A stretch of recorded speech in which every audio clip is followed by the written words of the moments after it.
programa de hoje você vai ver. A votação do Conselho da Cidade gera debate no plenário. Vereadora cobra ações de combate às drogas. Acompanhe também outros pronunciamentos dos parlamentares. Agora, no TV Câmara do Recife.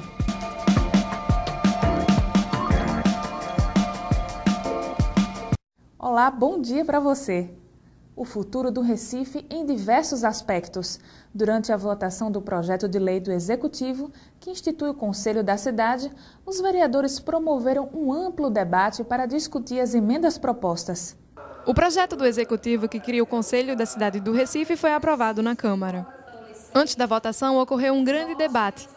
A vereadora Michele Collins, que já realizou a audiência para discutir o funcionamento dos conselhos, disse que a preocupação é que não são estruturados da mesma forma. Todos os conselhos, eles são estruturados de forma diferente. E nós precisamos zelar pelo princípio da isonomia e da igualdade, previsto na Constituição Federal, para que todos sejam equipados, recebam recursos, estrutura adequada para atenderem às demandas da comunidade. Nós tivemos aqui alguns conselhos que apresentaram diversas dificuldades de estrutura física. Alguns estão previstos na lei, a exemplo do Conselho da Criança e do Adolescente. Outros e não estão previstos. E o que nos chama a atenção é que o projeto, que ora nós estaremos votando, o Conselho da Cidade, ele apresenta também uma diferenciação relacionada a esses outros conselhos. Ou seja, tem estrutura física, ele não dá diárias para as pessoas que participam desse conselho.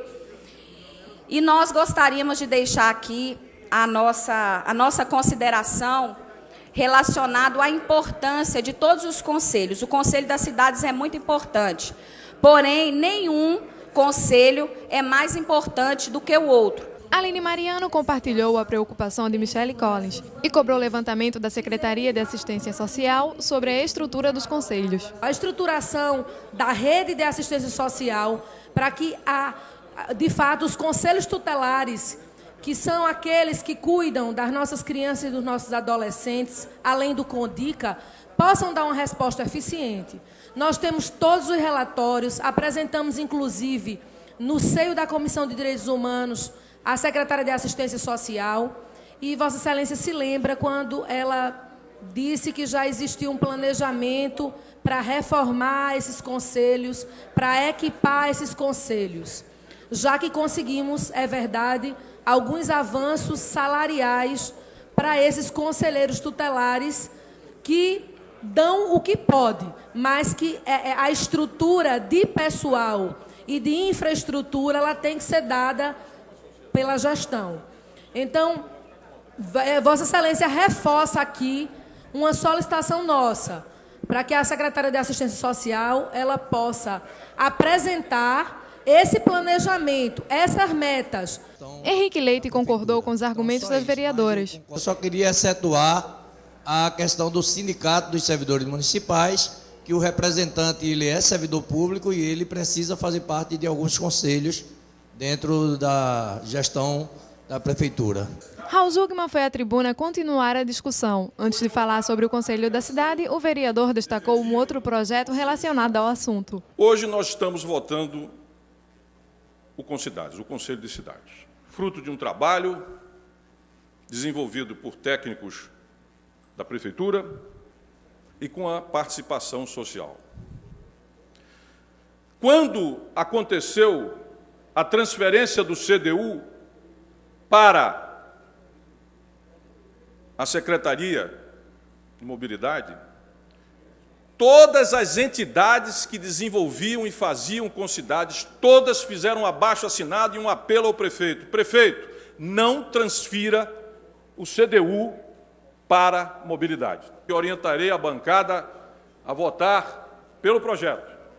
Não por ele em si, mas, sobretudo, na expectativa que, neste Concidades, a presença da sociedade possa fazer valer o interesse geral da cidade, dos cidadãos, sobre os interesses privados e do capital imobiliário. Já o vereador Jaime Asfora acredita que o projeto é um avanço sobre as decisões urbanísticas da cidade. Ele aprovado representará um avanço enorme no processo de legitimação e democratização das decisões sobre a cidade, decisões urbanísticas, decisões sobre o futuro da cidade, decisões sobre a vida no dia a dia de cada um de nós. Discussões que afetam o nosso direito de ir e vir, a mobilidade, a qualidade de vida, a habitabilidade da cidade como um todo. Esse projeto, que na minha opinião já era democrático, já era legítimo, ele cresceu em legitimidade, cresceu em controle social que foi exercido sobre ele nessas instâncias e enriqueceu-se também de participação popular. Esse conselho não é paritário, realmente. Ele tem somente 40% de representantes do poder público, do governo municipal, e 60% da sociedade civil, incluídos aí os empresários. Então, não é paritário. Paritário é quando é 50% do poder público e 50% da sociedade organizada. Ele é mais do que paritário. Ele tem 60% de representação da sociedade organizada e 40% de representação do poder público. Gilberto Alves ressaltou que o Conselho é democrático e plural. Em 10 reuniões foram apreciados mais de 100 dispositivos, entre artigos, incisos e parágrafos. Chegou-se uma proposta, vereador, que é essa que nós estamos votando aqui, das quais 37 alterações foram promovidas por consenso. 17 alterações apenas foram promovidas por votação. Então, você dá uma demonstração de que, se não há e nunca, não seria possível que houvesse, num momento uma representação tão plural como essa, em tudo que a gente houvesse um consenso absoluto. Isso não existe. Isso não seria nem democrático, nem seria bom para o debate, nem para a discussão. Mas dá uma demonstração clara de que o governo soube ouvir, que o governo ampliou a participação do Conselho, incluindo a participação efetiva da representação da sociedade civil, mas, sobretudo, a gente também, enquanto Poder Legislativo, dando a nossa contribuição, enriquecendo o projeto e podendo oferecer à sociedade, vereador, um projeto de lei que vem a atender um anseio que já vem de muito tempo e que, sobretudo, é reclamado por segmentos de pessoas que têm uma preocupação efetiva com a questão urbanística da cidade do Recife. Portanto, nós sabemos da importância que esse projeto tem para a cidade, e aqui eu já adianto meus agradecimentos aos vereadores que contribuíram com esse debate e os vereadores que puderam, inclusive, em reuniões e discussões, dar uma contribuição efetiva para que a gente pudesse aprimorar a propositura dessa lei. Almir Fernando destacou que será um dos representantes da Câmara no Conselho da cidade. A própria Câmara nos escreveu e nos indicou para ser o representante do Conselho, do Poder Legislativo nesse Conselho, como a própria vereadora Isabela de Rodão, uma suplente que também participou daquelas reuniões. Então, foram dois dias muito enriquecedores, o sábado e o domingo, nós participando daquelas reuniões, e de aprendizado, porque a gente debateu as questões da cidade, e é importante que esse Conselho realmente seja efetivado e que essa lei seja aprovada por todos os vereadores aqui dessa casa, porque é um Conselho importante e que eu vou fazer questão de ter participando. Veja no próximo bloco: o efetivo combate às drogas no Recife. A gente volta já.